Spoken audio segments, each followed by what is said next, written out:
Good morning, everyone. Good morning, Scott. We're going to start our service this morning by singing Return Again, which is hymn number 1011 in your book, so the lyrics will be up here. We're going to be doing it in round form today, so we'll both be singing it together once. You're welcome to sing along.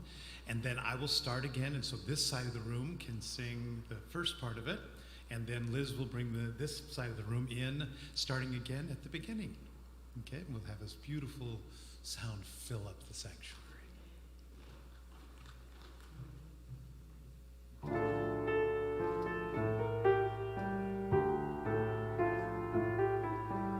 Return again, return again, return to the home of your soul. Return again, return again, return to the home of your soul. Return to who you are, return to what you are, return to where you are, born and reborn again. Return to who you are, return to what you are, return to where you are, born and reborn again. Return again, return again, return to the home of your soul. Return again, return again, return to the home of your soul. Return again, return again, return to where you are, your soul. Return to who you are, return to what you are, return to where you are, born and reborn again. Return to who you are, return to what you are, return to where you are, born and reborn again. Return again, return again, return to the home of your soul. Return again, return again, return to the home of your soul.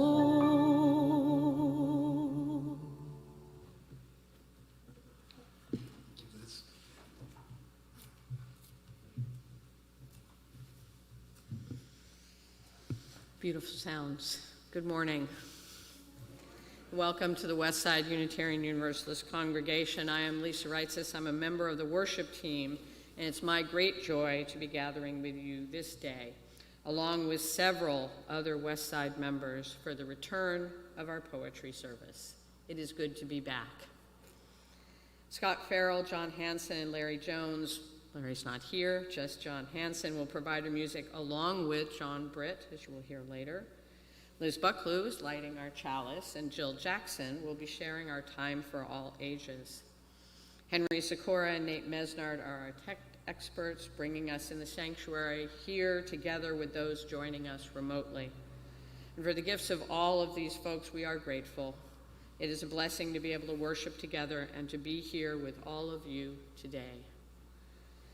If you're with us for the first time, or the first time in a while, welcome. We're so glad you're here to share in this time, to make this space in your life, to attend to your heart and your spirit, to come together in community.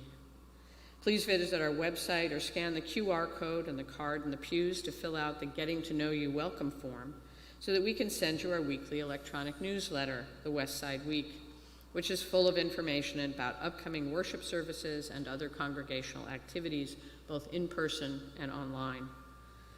Everyone, then let's gather after the service for conversation and community and refreshments in the social hall so that we can catch up with each other and greet our newcomers on this mild Memorial Day weekend.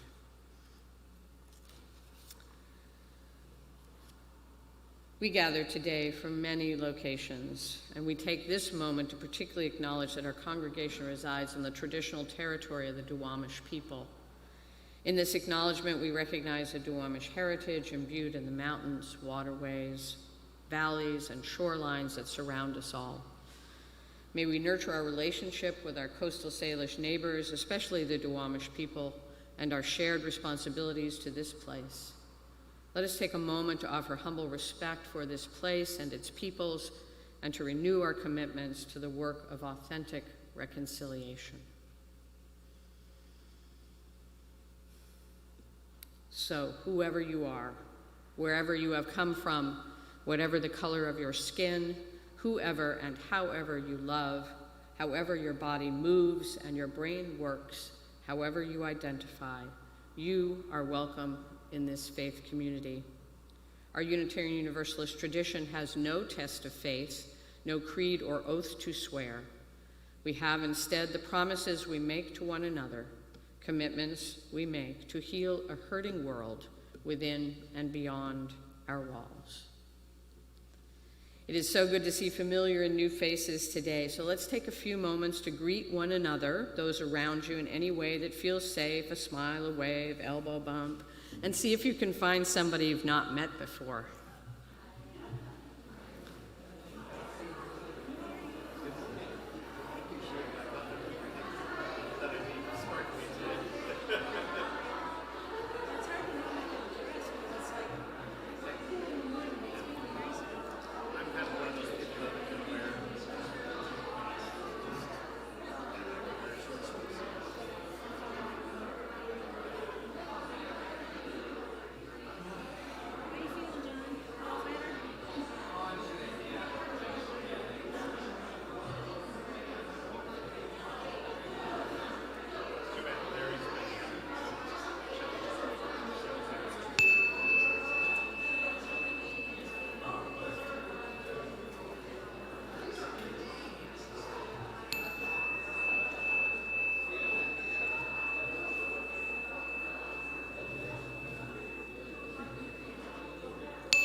So many great conversations started that we can continue after the service.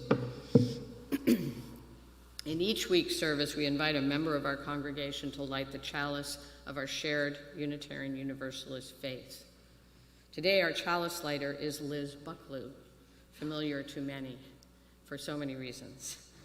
And we've asked our chalice lighters to respond to the question, what gives you hope? Liz?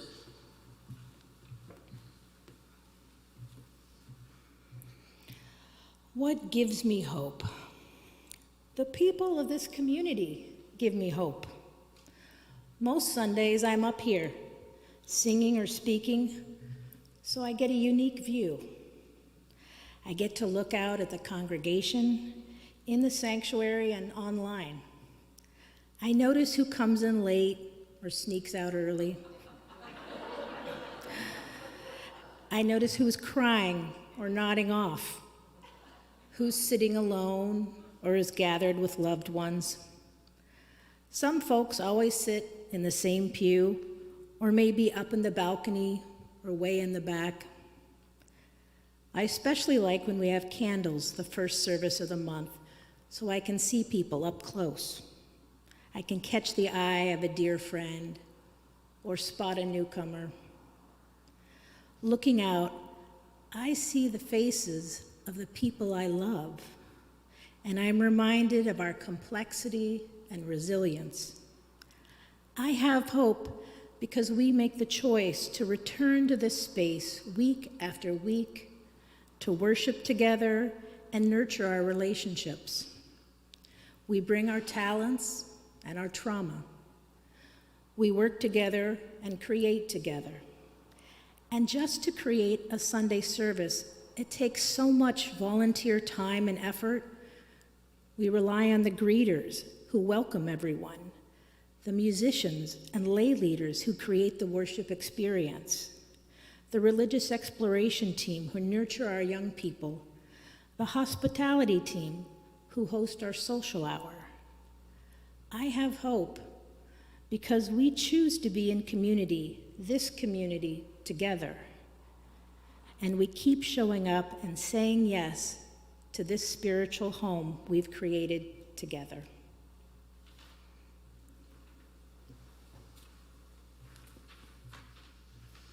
Thanks for your thoughts, Liz. And I want to thank Liz as well for being the coordinator of the Chalice Lighters program for several years now. If she's asked you, you've said yes. Good job. When she comes and asks you, say yes.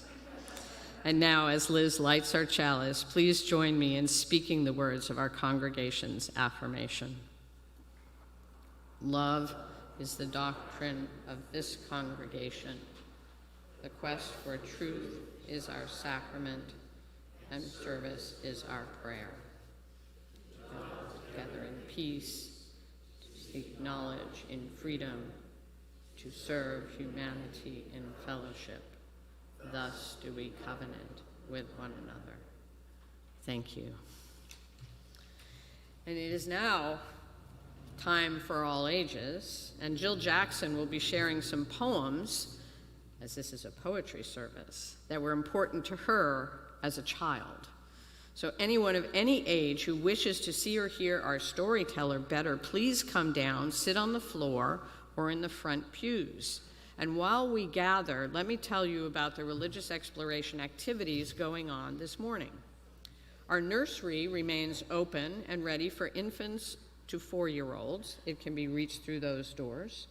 Families may also choose to use our quiet room in the balcony area at the back of the sanctuary, and there are stairs off the foyer. Our multi-age RE class for 5 to 12-year-olds will be held on the stage in the social hall following the time for all ages, and youth from 7th to 12th grades are invited to meet with Jade Wild and an assistant in the fireside room today for youth group activities. All right, Jill, take it away. Thank you. Well, thank you all for coming up. I was a little afraid I might be all by myself up here. So I'm very, very glad to see all of you. And because I was a little nervous about being by myself, I brought some friends.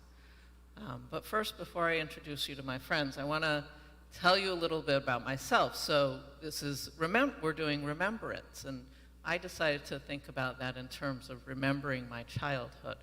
So a couple of things you should know about my childhood is I was the youngest child. I have an older sister who's 6 years older than me, so much older, and she really didn't want anything to do with me. So as a little kid, I had to play by myself a lot. So I had an imaginary friend. My imaginary friend's name was Sue Bell, and she lived in the mirror, and she looked just like me. It's amazing. But I also had some teddy bears. And since I'm going to be reading a mill poems, I thought I should bring my teddy bears.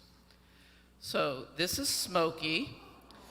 Smokey is actually older than I am because he belonged to my sister, but she had to give him to me when I lost my tiger on a train. And she was instructed to give Smokey to me because I couldn't sleep without a teddy bear. So that's Smokey. Then I have Bartholomew. And Bartholomew is about 6 years old. I adopted him from Australia, where he lived in a church. That's Bartholomew. And then my newest friend is Jamesy. And Jamesy comes from Shetland, and he was made just for me.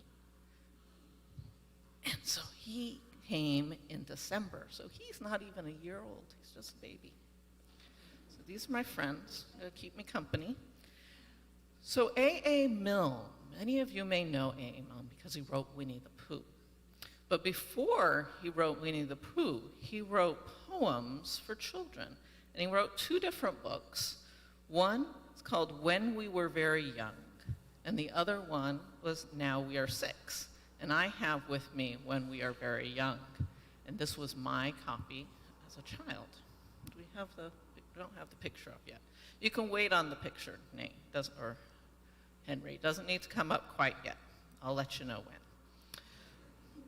So, first poem I'm going to read is about Christopher Robin and Winnie the Pooh.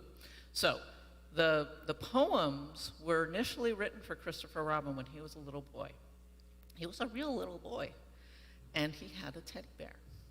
And so the first poem I'm going to read is called Us Two. All right? Us Two by A.A. Milne. Wherever I am, there's always Pooh. There's always Pooh in me. Whatever I do, he wants to do. Where are you going today, says Pooh. Well, that's very odd, because I was too. Let's go together, says Pooh, says he. Let's go together, says Pooh. What's twice 11? I said to Pooh. Twice what? Said Pooh to me. I think it ought to be 22. Just what I think myself, said Pooh. It wasn't an easy sum to do, but that's what it is, said Pooh, said he. That's what it is, said Pooh. Let's look for dragons, I said to Pooh. Yes, let's, said Pooh to me. We crossed the river and found a few. Yes, those are dragons all right, said Pooh. As soon as I saw their beaks, I knew. That's what they are, said Pooh, said he. That's what they are, said Pooh. Let's frighten the dragons, I said to Pooh. That's right, said Pooh to me. I'm not afraid, I said to Pooh, and held his paw and shouted, shoo! Silly old dragons, and off they flew. I wasn't afraid, said Pooh, said he. I'm never afraid with you. So whatever I am, there's always Pooh. There's always Pooh in me. What would I do, I said to Pooh, if it wasn't for you? And Pooh said true. It isn't much fun for one, but 2 can stick together, says Pooh, says he. That's how it is, says Pooh. Yeah. And when I was little, this was essentially my Pooh. Smokey. So the next poem is called Solitude.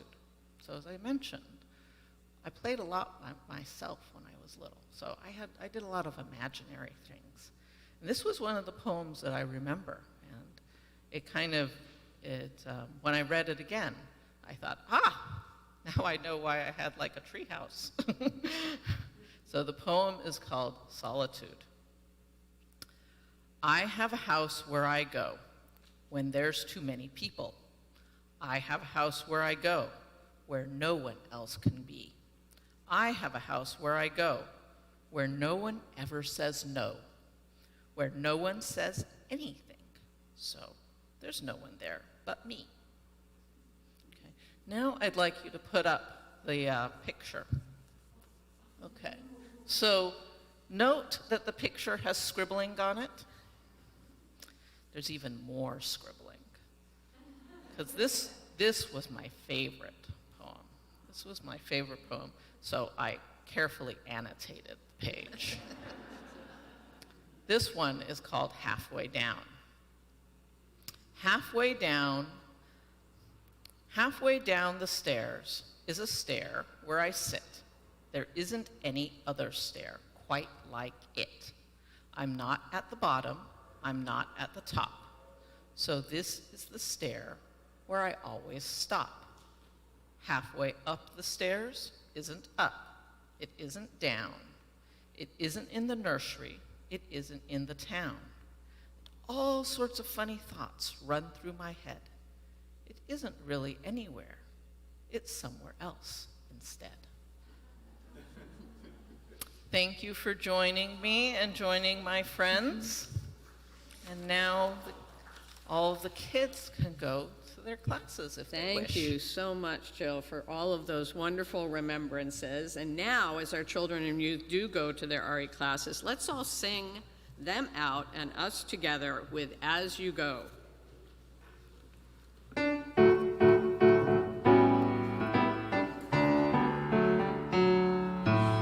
hold you in our love as you go, as you go. May your heart be at peace as you go.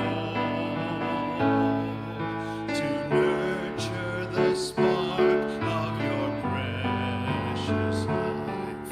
We hold you in our love as you go.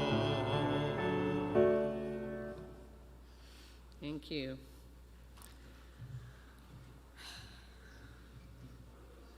So for this poetry service on the theme of remembrance, I am honored to be joined by readers Riley Anderson, Jack Conley, Jill Fleming, Carrie Lucinian, Jill Jackson, and Dejan Shagrud, along with musicians John Britt and Scott Farrell, who will offer their original songs.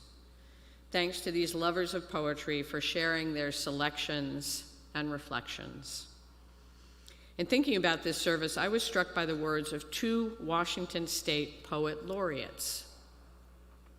Elizabeth Austin, who is a colleague of mine when I worked at Seattle Children's Hospital, and who was laureate in 2014 to 2016, said, "Without even knowing it, people want what poetry offers.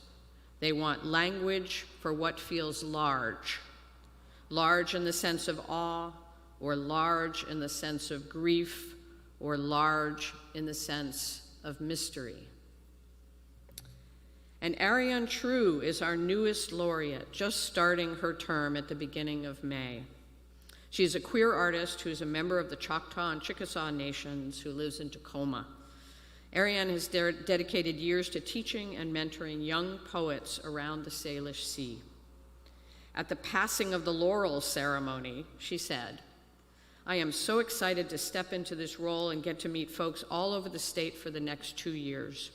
I really believe poetry is for everyone, and I hope to help more folks see poetry as a resource that's always there for them, something that they know how to access and feel that they have a right to. Poetry always picks up the phone. It can be there for you in hard times." So a note about our format today. I've asked our readers to offer their poems twice, with some words of reflection in between. So on the second reading, the text of the poem will be shown on the screen. But then in the first reading, you can sit back and just listen to this ancient oral art form.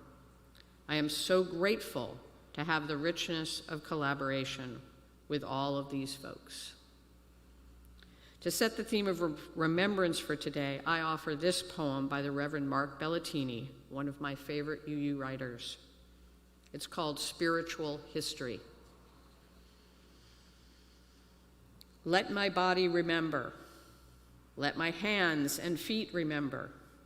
Let my breath remember those who have come before me, those who have come before us.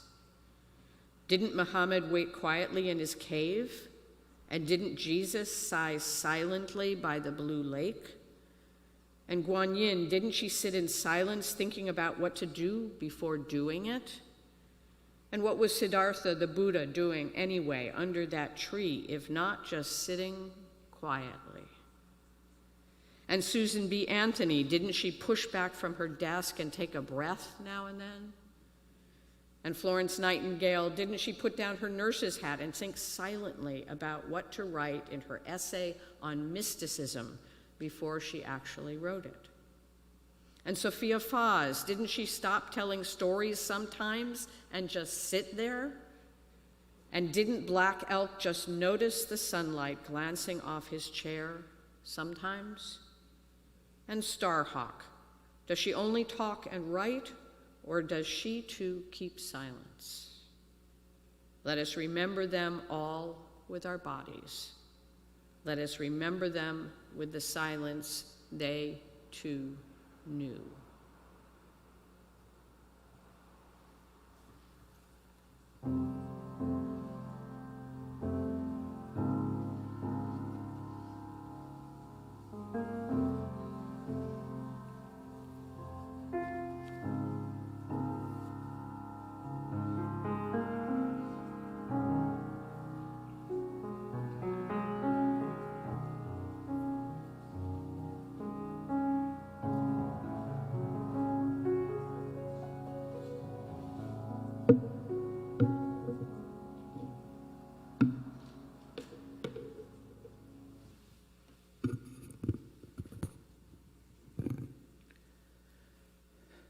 Do Not Stand at My Grave and Weep by Claire Harner. Do not stand by my grave and weep. I am not there. I do not sleep. I am the thousand winds that blow. I am the diamond glints on snow. I am the sunlight on ripened grain. I am the gentle autumn rain.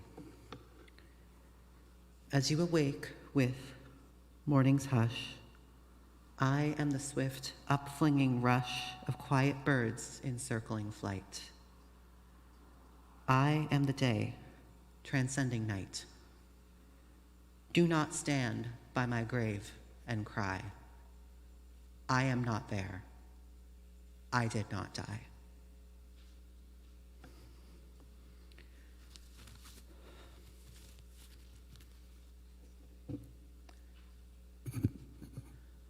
This poem is a poem about grief in remembrance, so I imagine it won't surprise any of you that my reflection is about grief too.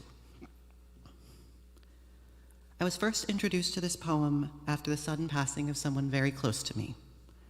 I don't remember the exact moment I read or heard this poem for the first time, but this poem will always be tied to that loss and that time of my life.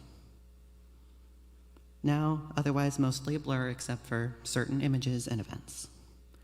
In just a few days from today, that loss will have been exactly 10 years ago. Though sometimes I admit the loss feels no less fresh than the day it first happened. Since the day of that first major loss in my life, again, soon to be 10 years ago, so much has changed, both in my life and in the world at large. The people we've lost along the way don't change with it. I sometimes wonder if they'd recognize the world we live in now. Perhaps in part for the reasons I just mentioned, it could be easy, far too easy, to get oneself lost in the various what-ifs and regrets of remembering those who have gone before us. Of course, those feelings are okay. There is power, healing, and beauty in grief and the way we express it. Grief has created beautiful art, writing, theater, film, architecture, cultural traditions, and so much more. This poem is of that creation. But grief and all the feelings surrounding it can also be overwhelming. And these words, this poem reminds me that in remembrance, we also acknowledge that the person we're remembering is still with us, whatever that means to you personally. The words of this poem remind me that the people who are important to you don't stop impacting your life after they've left it, whatever you believe happens next. I personally believe in an afterlife. I believe my departed loved ones are there in that afterlife right now, but even if there is not an afterlife, their memory lives on. In me, in so many others, in the words I'm speaking to you today. There are 4 graves, all next to each other, in a cemetery about an hour up north from here. As I try to do every Memorial Day, I will be standing at those graves sometime this week. Maybe I will weep. I can't help it. I'm only human. But I will also smile, knowing how those people would want to be remembered, knowing the light they shone into my and so many lives before they left. During this time of Memorial Day, a day that celebrates remembrance, the sentiment, if not always the exact verbiage, of this poem resonates with me most strongly. I hope it also resonates with you.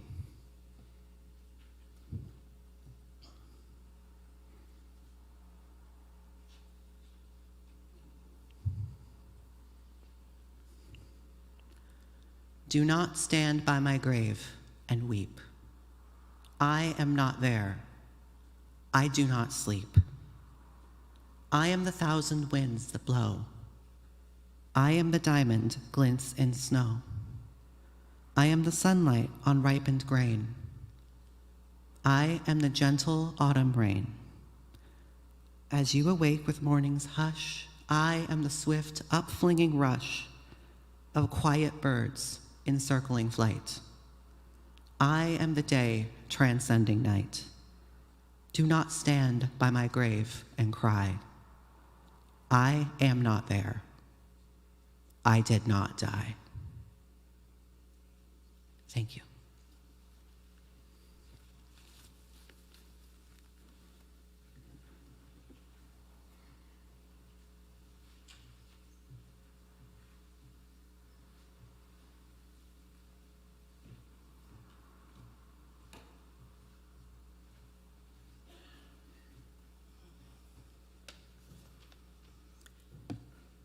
Catch not the lightest wind. When lilacs tumble down and blossoms spring up towards the sky on branches that embrace each wayward bird who stops in flight to sing, then rise again to catch the zephyr's trace, soar higher still, freed from the bounds of earth, escape all cares with every blissful breath. Then springtime's pageantry of bright rebirth persuades our hearts no power here has death. And when a tender life within your care may slip these bonds and fly before his time, a zephyr tracing sunsparks in the air, with gentle hands release his soul to climb. His paws roam now where angels fear to tread, a path of love, awash in rainbow hues, and feather light he dashes on ahead. Such love was his to give and yours to choose. This poem was written for someone else's kitten named Zephyr, who died very young as a kitten. And I have also lost cats young. I lost a cat named Pandora on Mother's Day in spring. And the loss of a young creature in springtime is very hard to accept. And I've lost other pets young. And when you lose pets this way, or loved ones, it sort of can make you think, this price is pretty steep to pay for loving, because I don't see the reasoning in this, the justice in this. The first stanza is actually just one sentence. I don't know if there's an afterlife or not. We were not raised to believe that. I do often dream that I see my pets again, but I also take comfort in the thought that I will actually relive again by being recycled in the elements. And in fact, I told my sister, you can just bury me where the cats are, and that will be fine. And so the first sentence was meant to kind of show the soul's path upwards. Many people talk about the Rainbow Bridge, and they have expectations of being able to see their pets again. And I think that's a lovely thought. And often after I've lost a pet, I don't want to put them in the ground right away, so I keep them out in the sun for a while. And I often see birds flying up in the air, and I think this is the soul's journey. And that's what the first stanza is trying to show. It's also,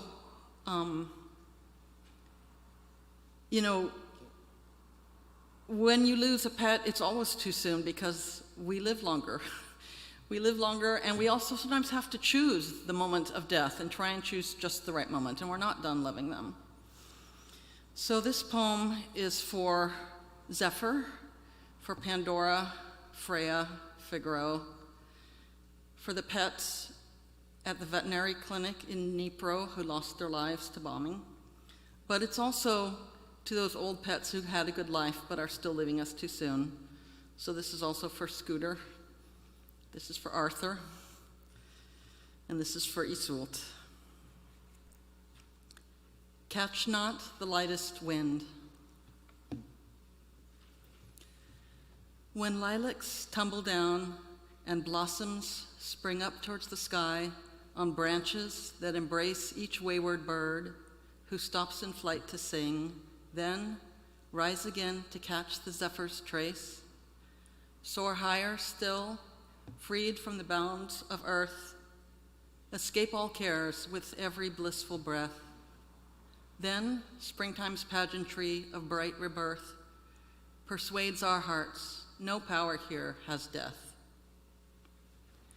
And when a tender life within your care may slip these bonds and fly before his time, a zephyr tracing sun sparks in the air, with gentle hands release his soul to climb. His paws roam now where angels fear to tread, a path of love, awash in rainbow hues, and feather light he dashes on ahead. Such love was his to give and yours to choose. Thank you.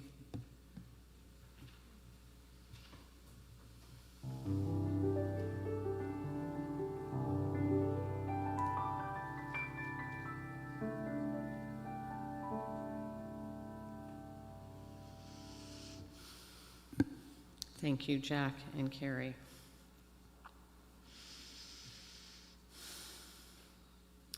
In a moment, I will invite us into a collective act of generosity known as our offering, when we take time to actively support Westside UU congregation and its many ministries with our gifts by text, check, or cash. Each month, we choose a community organization to share 1/3 of our undesignated offering gifts, that is, those donations not designated as your pledge contributions. For the month of May, our community giving recipient is Real Rent Duwamish. Did you know that as a congregation, we pay a monthly rent to the Duwamish Tribal Services? In addition to this, we have committed to share our monthly offering with them once per year. This money is a way that we can uplift the Duwamish tribe as the first peoples of Seattle in the face of the U.S. government refusing to honor the Point Elliott Treaty of 1855. As guests on this land, we can create a story of equity and action instead of being complicit in dishonoring the treaties. 100% of real rent goes to the nonprofit Duwamish Tribal Services. Their mission is to promote the social, cultural, political, and economic survival of the Duwamish tribe, to revive Duwamish culture, and to share their history with all peoples. And because our Sunday worship schedule is now twice monthly, there are fewer Sunday opportunities to extend our generosity to our community partners. So please consider increasing your contribution in each service that you attend so that we can continue to support the work of these worthy organizations. You can give by text by sending a message with the $sign and the amount you want to give to the number on the screen. If you need to update your payment information, text update to that same number. For folks here in the sanctuary who prefer to share your gifts by cash or check, the greeters will move among us shortly. And if you'd like your gift to be recorded as coming from you, please use one of the envelopes in the pews. And now, a special gift of music from Scott Farrell with his poetic offering, A River Song.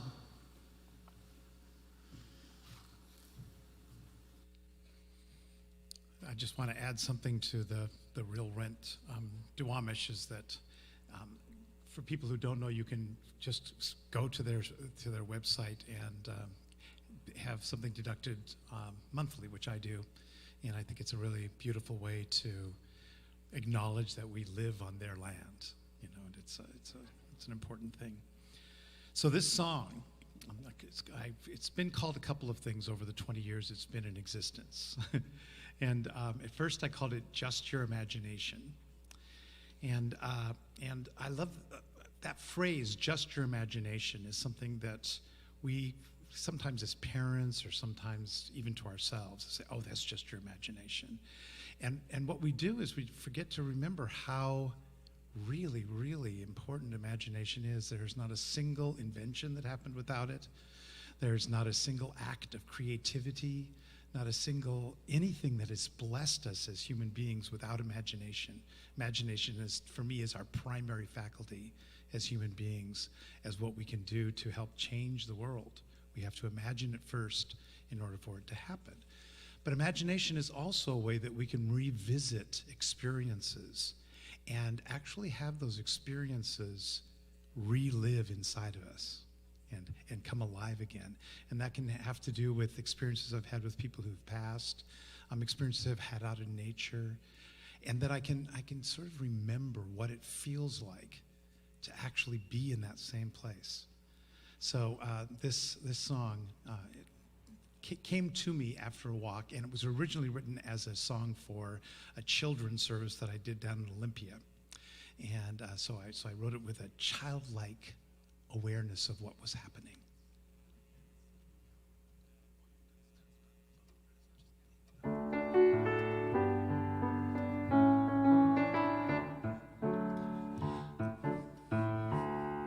I went walking through the forest just the other day, heard a river in the distance, turned to walk that way.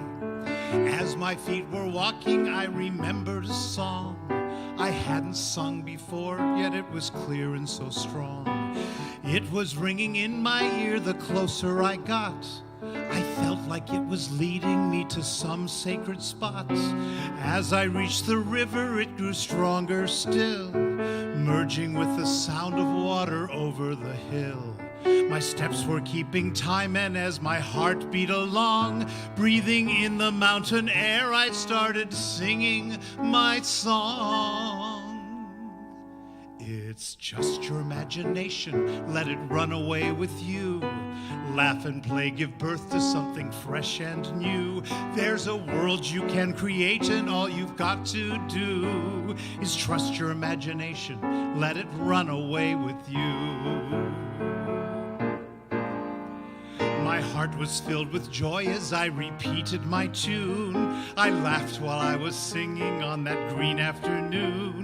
My body felt alive and like a curious child. I walked right up that hill and saw the river so wild. Still singing, I climbed down the back, my steps feeling light. Picked up a stick and threw it in, and as it left my sight, that stick there in the river made me think of my life. How I often try to push the current to make my own strife. Forget to trust the river as it flows to the sea. Forget to listen to the song that's singing in me. It's just your imagination, let it run away with you. Laugh and play, give birth to something fresh and new. There's a world you can create, and all you've got to do is trust your imagination, let it run away with you. As gently as the song came in, it faded away and left me with a vision of that glorious day. But all I need to do is choose to sing it again, and up my spirit rises and I'm back in that glen, bathing in the river mist and feeling the glow of the sun-kissed mountains and the valley below. And that sacred moment when my heart was set free, opening my mind to everything I can be. For as I trust the river and I learn to let go, the world's my river oyster. I'm a lucky so-and-so. It's just your imagination, let it run away with you. Laugh and play, give birth to something fresh and new. There's a world you can create, and all you've got to do is trust your imagination, let it run away with you. It's just your imagination, let it run away with you. Laugh and play, give birth to something fresh and new. There's a world you can create, and all you've got to do is trust your imagination. Trust your imagination. Trust your imagination, let it run away with you. With you.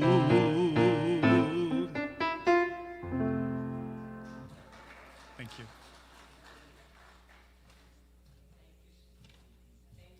For sharing your song. Really wonderful to bring that to the middle of this service. Thank you. And thanks to everyone for giving as you are able to support Westside and Real Rent Duwamish. Your generosity of time, treasure, and presence are gifts that sustain us as a community.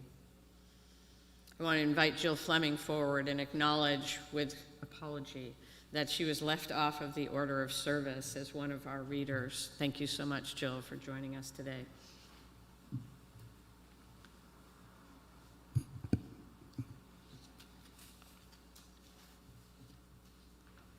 Time enough. The tally of years added up so rapidly, it appeared I had been shortchanged, tricked by sleight of hand, fallen victim to false bookkeeping. Yet, when I checked my records, each and every year had been accounted for, down to the last day, and could be audited against old diary entries, dental client briefings, dental checkups, parent-teacher meetings, wedding anniversaries, verified with credit card statements, multi-trip insurance, antibiotics, concert bookings, mobile top-ups, and although nagging doubts remained, an inkling that I had been ripped off in some way, given short shrift, made to live in an accelerated pace, rush through my routines with unseemly haste. Nothing could be proved, no hard and fast statistics adduced. I had, it seems, unknown to me, been living my life to the full. Time Enough was written by the celebrated Irish poet Dennis O'Driscoll, who died in 2012 at the age of 58. One of the reasons I like his poetry is the way his other career is reflected and used in his poetry. After completing his secondary education at age 16 in 1970, O'Driscoll was offered a job at Ireland's Office of the Revenue Commissioners, the Irish Internal Revenue and Customs Service, specializing in death duties, stamp duties, and customs. He was employed there for 40 years full-time, all the while writing and publishing poetry, essays, and reviews. I was a CPA for many years, so I appreciate the accounting and bookkeeping references. Time Enough was published after his death. He often wrote about death and remembrance. Time Enough speaks to me as I reflect on my life, both past and future. Time enough. The tally of years added up so rapidly, it appeared I had been shortchanged, tricked by sleight of hand, fallen victim to false bookkeeping. Yet, when I checked my records, each and every year had been accounted for down to the last day and could be audited against old diary entries, client briefings, dental checkups, parent-teacher meetings, wedding anniversaries, verified with credit card statements, multi-trip insurance, antibiotics, concert bookings, mobile top-ups. And although nagging doubts remained, an inkling that I had been ripped off in some way, given short shrift, made to live at an accelerated pace, rush through my routines with unseemly haste, nothing could be proved, no hard and fast statistics adduced. I had, it seems, unknown to me, been living my life to the full.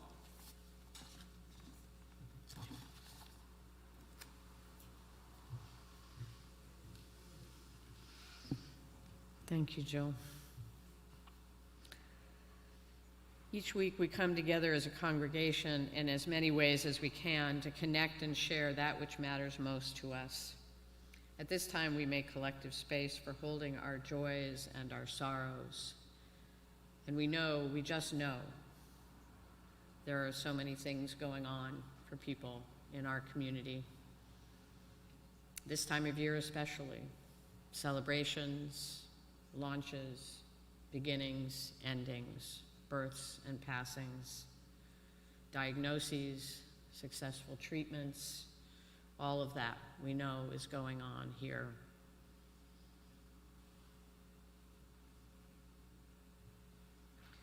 Carrie Lucinian shares a great story today to say goodbye to a dear client and friend, dachshund extraordinary, Scooter.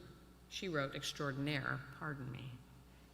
Dachshund extraordinaire, Scooter.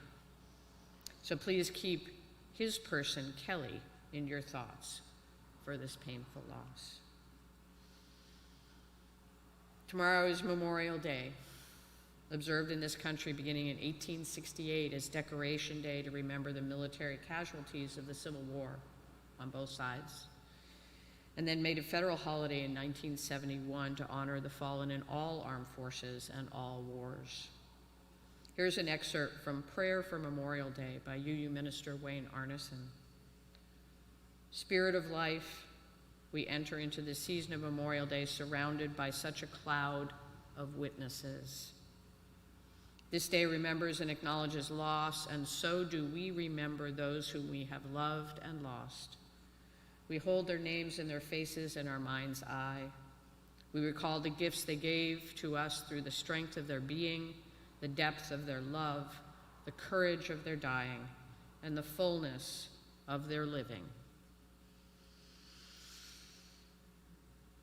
So on this Memorial Day, just past the first anniversary of the mass shooting at an elementary school in Uvalde, Texas, I ask us also to bear witness to the sacrifices of all the teachers and librarians and healthcare workers, among others, who have died needlessly in the line of their duty and who did not sign up to be combatants in their mission to educate and heal.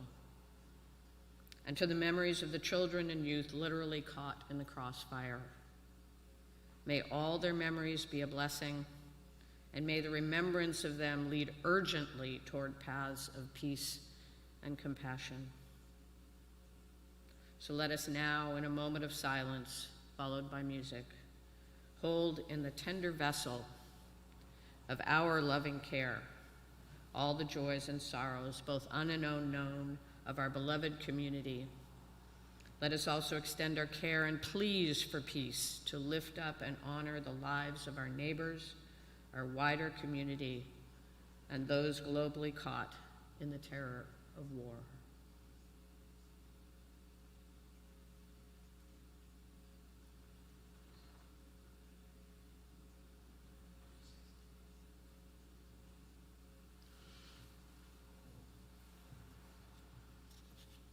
Before we sing, I'd like to just say a word, an update about Larry Jones, our illustrious drummer, has been having some challenges with some chemotherapy that he's been doing for the past year.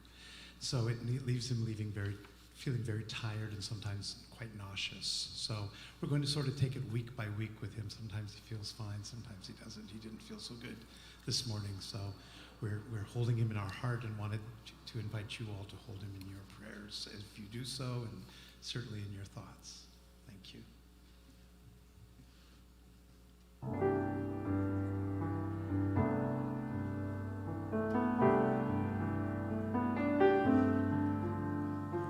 There is a love holding me. There is a love holding all that I love.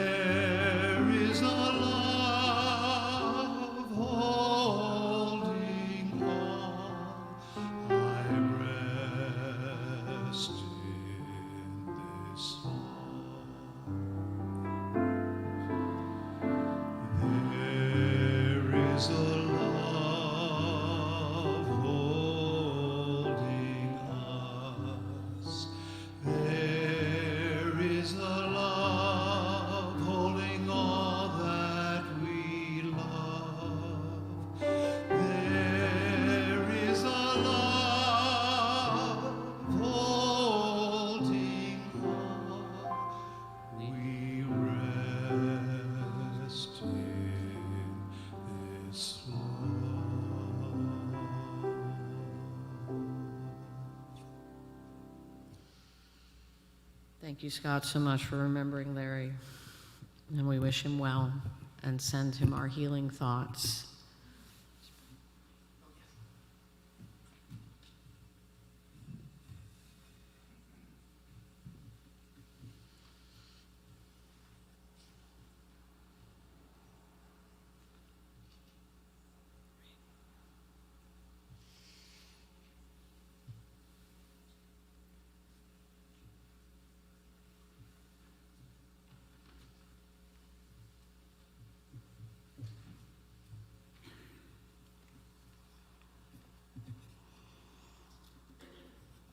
Good morning.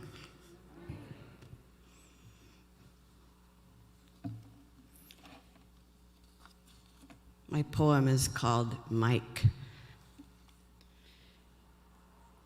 You took the knots out of my stomach. Before there were gallery walks, we marveled as we walked the wet exhibition corridors, through tall firs and maples, strolling from reflection to reflection. Blue sky, bright leaves on canvases of mud with uneven frames of pebbles and tiny grass tufts. Images, elegant in their simplicity, unimaginably beautiful to penniless youth. Your simple oil, like our walks, its bright yellow leaves, tall trees on bright, deep marine sky, and brilliant yellow light sticks in my mind year after year, 30 years now, actually a lot longer than that now. It never leaves me or fades away. I wish I had it hanging on my wall, but the image is real in my mind. Each fall it haunts me, and I search the sky like a photographer for that scene which at best could only remind me of what you created from something you saw in your mind. The same mind you shared with me every day, a painting you touched with your hands, scrutinized with the same eyes I looked in every day, your eyes that sparkled and your little smile, impish with wit and irony that made my life bearable. Those eyes adoring the pattern of stamens in a flower or in a piggyback leaf by the trail. Your eyes and voice which sent dogs into swooning frenzy, and words we shared made ourselves laugh, crinkling up our noses, sitting on the beach sand under a calm, lightly clouded sky, jacketed backs against a log, making whole wheat and currant sandwiches. We noticed we'd sat there for millennia that afternoon. Childhood homes faded completely away, stomachs unknotted. We were at peace and happy. The world lay ahead of us, together, best friends. 20 years later, I went to look for you, to tell you I miss you, and to tell you this poem, to renew our friendship and make it better than ever, to introduce you to my cat. You never told me you had AIDS. I never told you goodbye. So Mike was my best friend in high school and beyond. And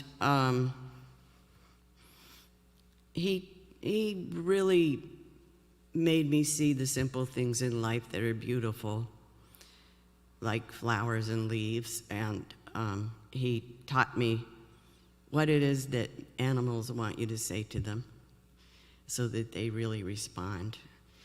And we enjoyed simple things like making candles and having sandwiches made out of just bread and currants. And we used to go on these walks in the park, this big, huge park in Olympia, Priest Point Park. And we looked at our puddle gallery of all the beautiful leaves that were reflected there. And we walked through the little areas where ivy grew on all these tiny trees, and we felt like giants. And we felt calm and like it was a refuge sitting on the beach to look at this endless sky. And for me, that refuge of calm and being able to connect with somebody was really, really important. And together we imagined a vision of a better life than the ones we had at home. And together we found the courage and companionship to create that better life as friends.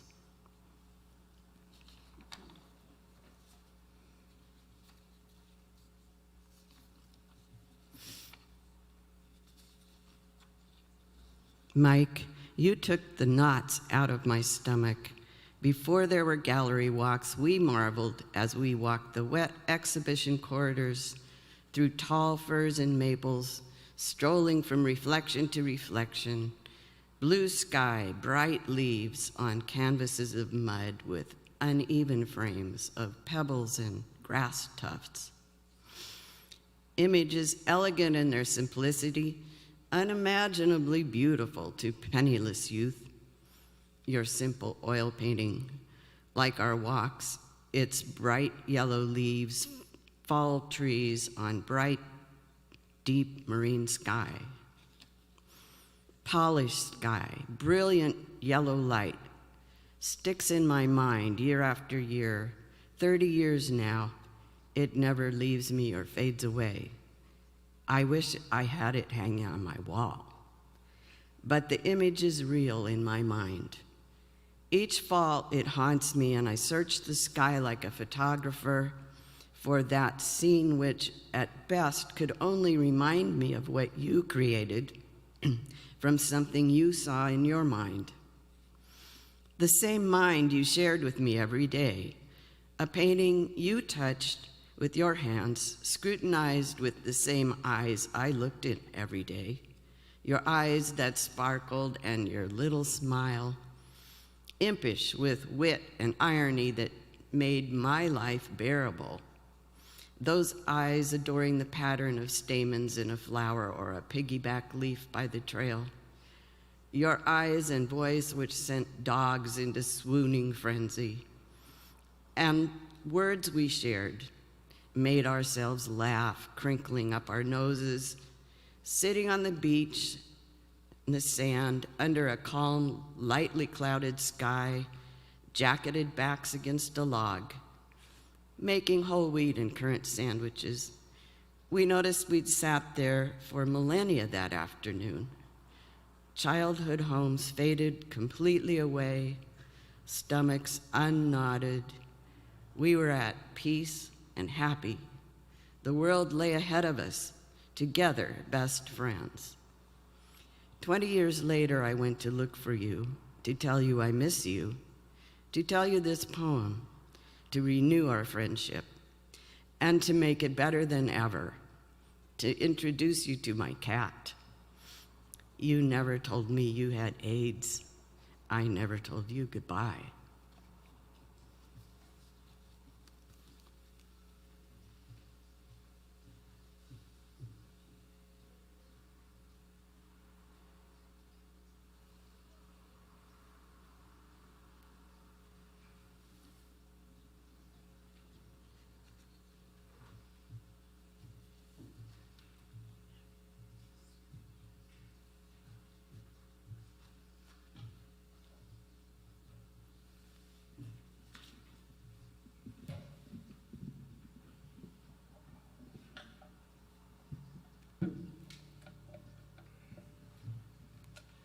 Thanks, Scott. So in 2010, the Rainier Valley UU congregation closed its doors. Many of us who were founders and former members subsequently learned to call Westside our new church home. During that final worship service, there was a sharing of memories and reflections among the members. This song I'm going to sing is an outgrowth of that ritual of that day. In another bittersweet event, the song was also sung to Reverend Peg Morgan here in this space upon her retirement. For me, this song is both a sweet remembering of past blessings and a grateful reminder of those that we continue to share together.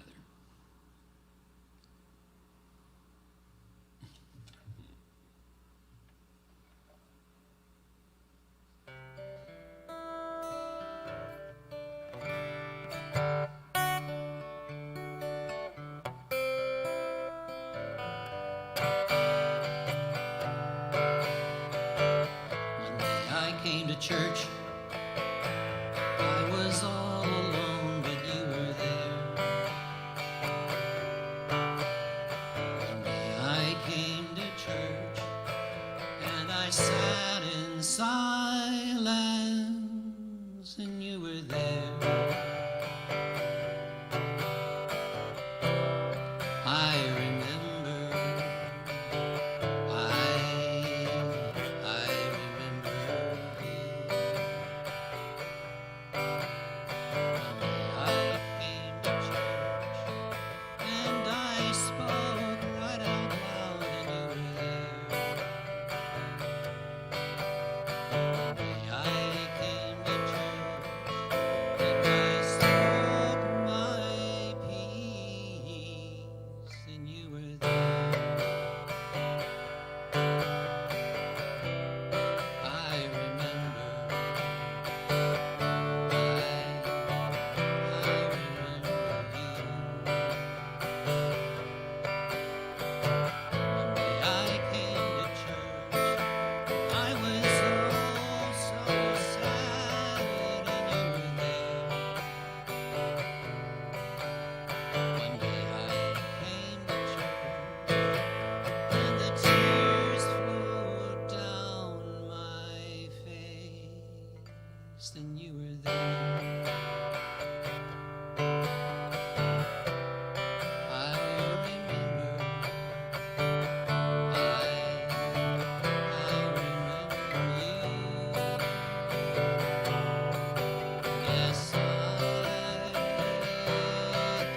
remember.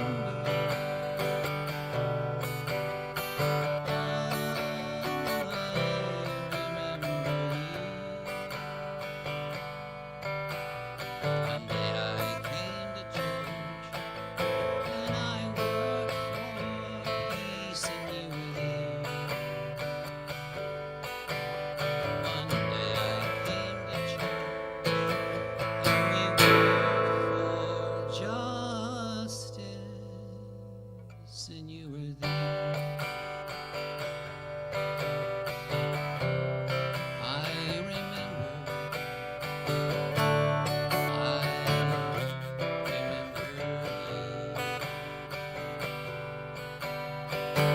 one day I came to church. I was so glad you were there.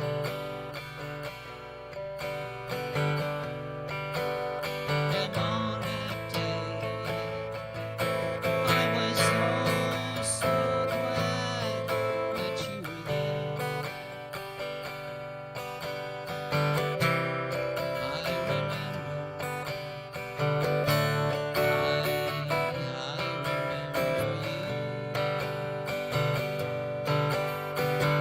yes, I remember, I remember you. One day I came to church, I sang la la la la la la la la la.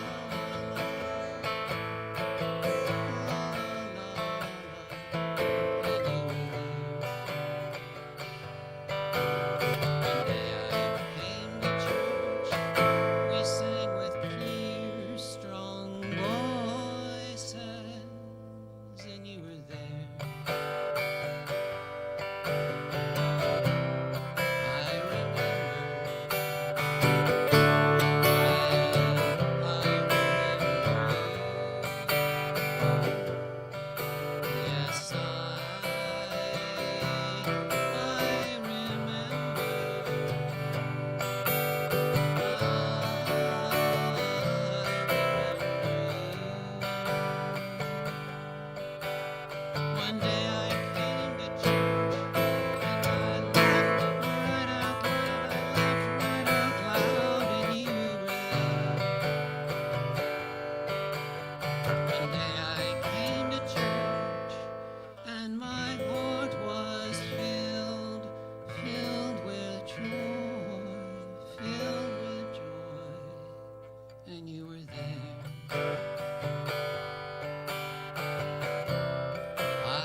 Wind Canyon people, my cleats dug at the moist red soil, striding steeply towards Corona Arch. Clear blue creek tumbles down beside, slowly widening, only to drop again. Leafy green brush with every sort of berry grow along the churning, gurgling water. Out away from the trees and brush, flowers peek out, purple and yellow. Down by the slower water, meadows and mesas rise and spread to the old cave-dotted canyon walls. The earth and trees sing in the wind. A cave whimpers in viola tone. Natural skylights trumpet and howl, hewn there by puddles frozen and thawed, by rain falling horizontal. The eerie breeze flouts a tale of a people once nestled there, vigilant, close to the earth, folks in step with nature.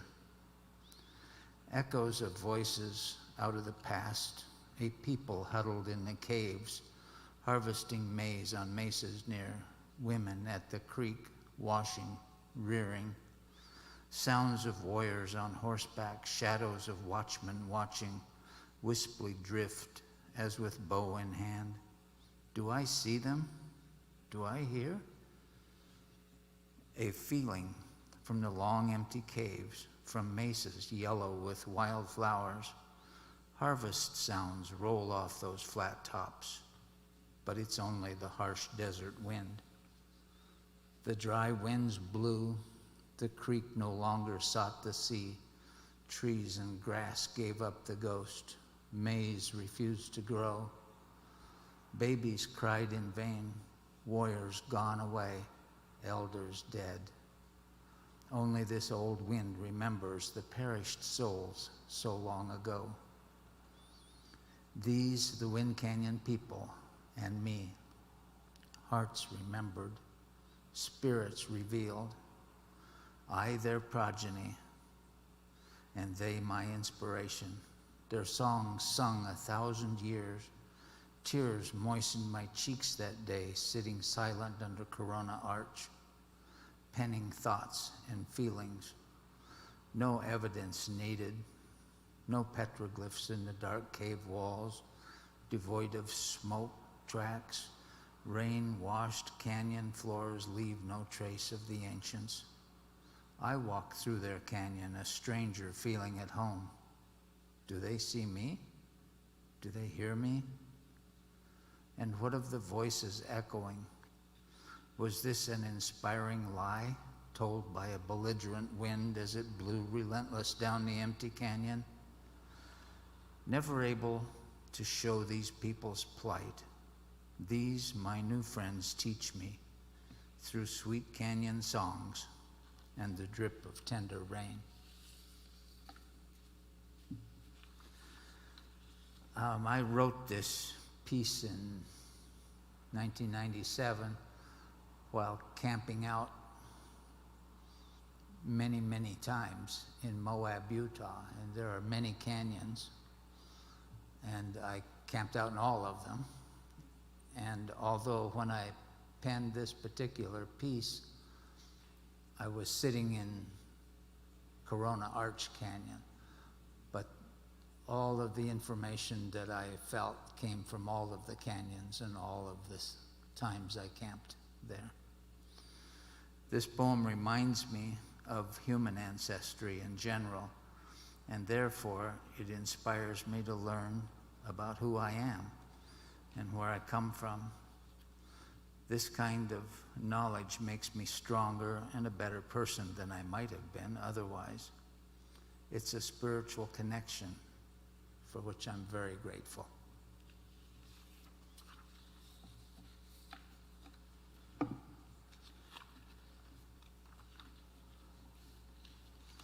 Wind Canyon people, my cleats dug at the moist red soil, striding steeply towards Corona Arch.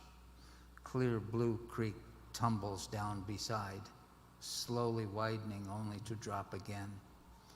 Leafy green brush with every sort of berry grow along the churning, gurgling water. Out away from the trees and brush, flowers peek out purple and yellow. Down by the slower water, meadows and mesas rise and spread to the old cave-dotted canyon walls. The earth and the trees sing in the wind. A cave whimpers in viola tone. Natural skylights trumpet and howl, hewn there by puddles frozen and thawed, by rain falling horizontal.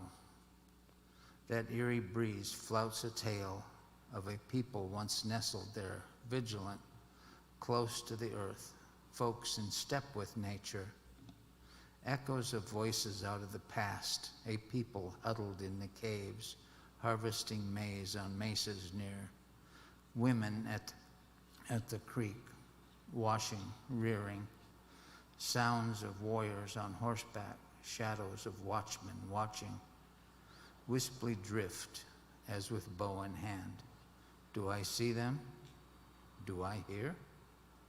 A feeling from the long empty caves, from mesas yellow with wild flowers. Harvest sounds roll off those flat tops, but it's only the harsh desert wind.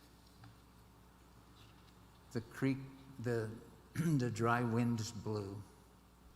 Their creek no longer sought the sea. Trees and grass gave up the ghost. Maize refused to grow. Babies cried in vain. Warriors gone away. Elders dead. Only the old wind remembers the perished souls so long ago. These, the Wind Canyon people and me, hearts remembered, spirits revealed. I, their progeny, they my inspiration. Their songs sung 1,000 years. Tears moistened my cheeks that day, sitting silent under Corona Arch, penning thoughts and feelings, no evidence needed, no petroglyphs in the dark caves, walls devoid of smoke tracks, rain-washed canyon floors leave no trace of the ancients. I walked through their canyon, a stranger feeling at home. Do they see me? Do they hear me? And what of the voices echoing? Was this an inspiring lie told by a belligerent wind as it blew relentless down the empty canyon? Never able to show those people's plight, these, my new friends, teach me through sweet canyon songs and the drip of tender rain. Thank you.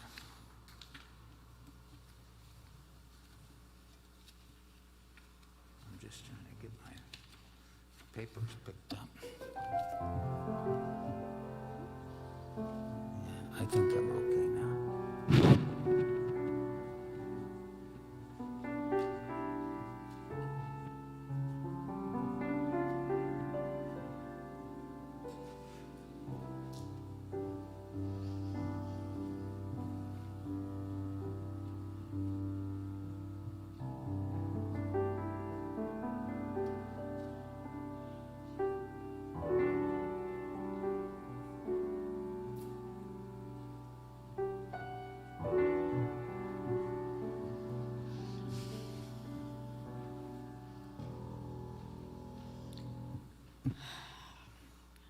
Oh my. We've packed a lot in today. Thank you for staying on this boat together.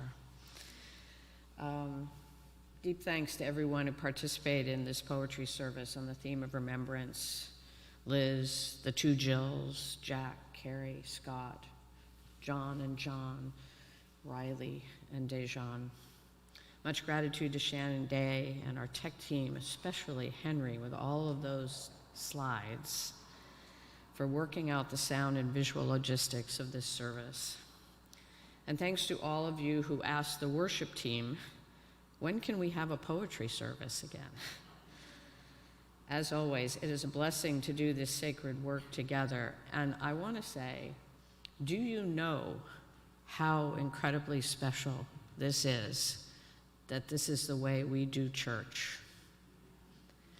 That we have created a safe space here and a safe space here where those in our community can come and share and literally open their hearts with each other. It is so, so special what we do here together. Scott?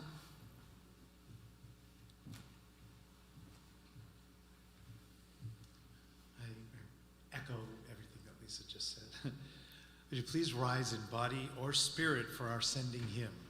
Hymn number 1008 in the Teal Hymnal, When Our Heart is in a Holy Place. Music and lyrics are by British Columbia UU author Joyce Pulley. Again, we encourage you to sing and move as we share this uplifting message of hope.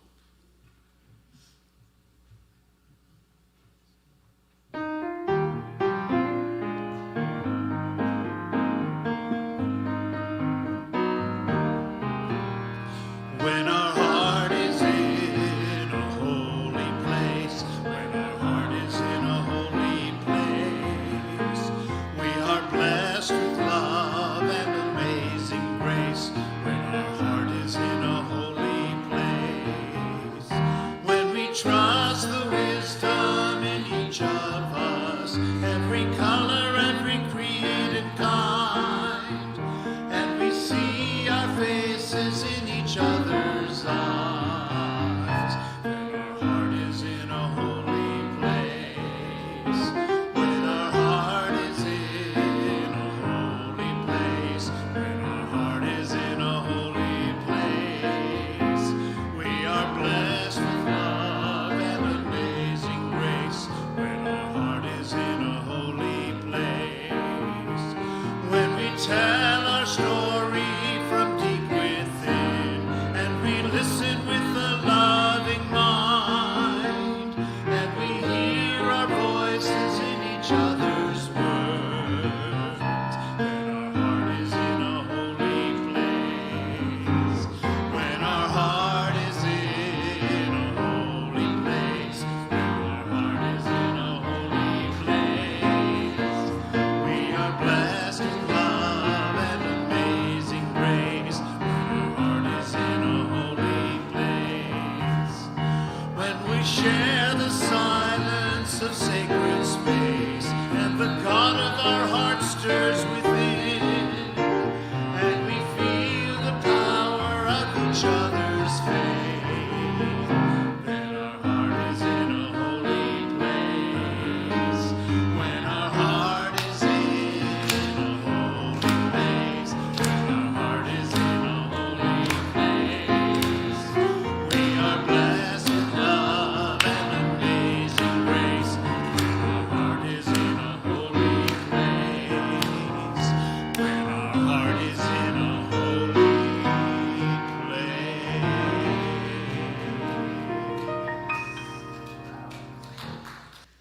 And as Liz releases our flame, may you go into this week blessed and blessing the world. We hold you in our love as you go. Let's join our fivefold amen.